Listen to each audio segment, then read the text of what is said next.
Whew. Today has been a throwback and a great privilege. I just want to start off with saying how honored I truly am to be here tonight. And I could not have imagined being here because of the lab school at this amazing and humbling event. I remember the first time I was at the lab school of Washington as a prospective student. I was a student at Georgetown Day School just down the road. And when I was 8 years old, at Georgetown, I had already repeated the first grade and continued to struggle academically. And when my parents would drop me off at school there, a lot of times I would end up hiding in the stairwell to avoid going to class. And I became overwhelmed with all my classwork and with my friends. So the first time I was at the lab school, I got to go to the wood shop on the first floor. And I remember walking through the two big double plywood doors and seeing on my right a giant stack of wood, and on my left, a wall of hand tools. And for the first time, I was truly excited to be at school and could not wait to go back again.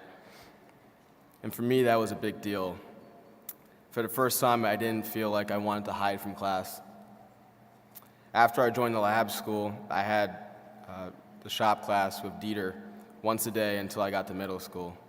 Dieter became a huge influence and role model in my life. He was one of the first teachers to make math seem less difficult by teaching me how to read a measuring stick.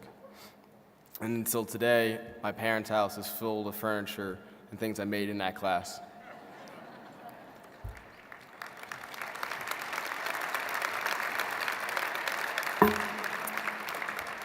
When I got to high school, I could not wait to take class with Mr. Jarvis. He taught the art class and also an architectural design class. I got my first real taste of design in the built environment while taking his class. And he also taught 2 theater set design classes, which for me meant getting to play with more tools and making more things. I guess what I'm going on and on about is the classes that I enjoyed so much, I got to forget about my learning disabilities, was actually where I was learning the most and had the most amount of fun. Mr. Jarvis showed me that the things that I loved so much about art and design could be a real career. Of course, I did not know what I could do with these skills in the real world. And when it came time to apply for colleges, I felt a bit overwhelmed again because I thought I would never be able to use these skills that I enjoyed so much. I had decided to pursue my interest in fine arts because I thought that would be the closest thing to what I really enjoyed doing. As my mom and I were planning touring colleges, we learned about a program called industrial design. And when I toured my first college and got to walk through their wood shop, I knew this is exactly what I wanted to do. At Syracuse University, which was my first pick school, I studied in their industrial and interaction design program. I became a shop tech in their wood shop for many years and TA'd for a furniture design class.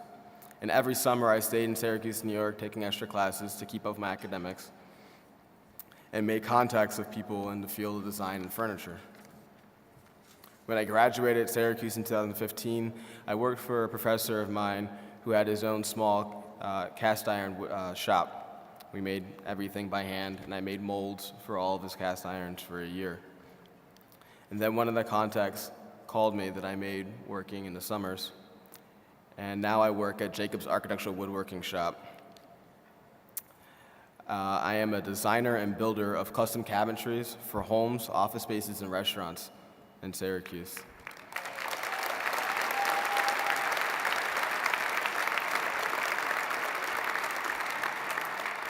This is all because the first time I walked into Dieter's class when I was 8 years old at the Lab School of Washington.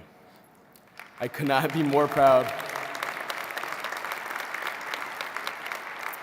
I could not be more proud of myself for doing what I do and what an 8-year-old me would have thought would have been impossible. I am so grateful for the lab school for recommending me tonight for this award and for giving me the tools to be successful. And as my close friends and family know, I can never have too many tools. I would like to thank the lab school and everyone who has been involved in my life, all the teachers, Sally Smith for founding the lab school 50 years ago, and for my family, my parents, for finding out and figuring out that I was having trouble in school and getting me tested for my learning disabilities, my sister for being there, all my friends, and all these wonderful teachers who have been there every step of the way, including the last few months planning for this event. Thank you so much.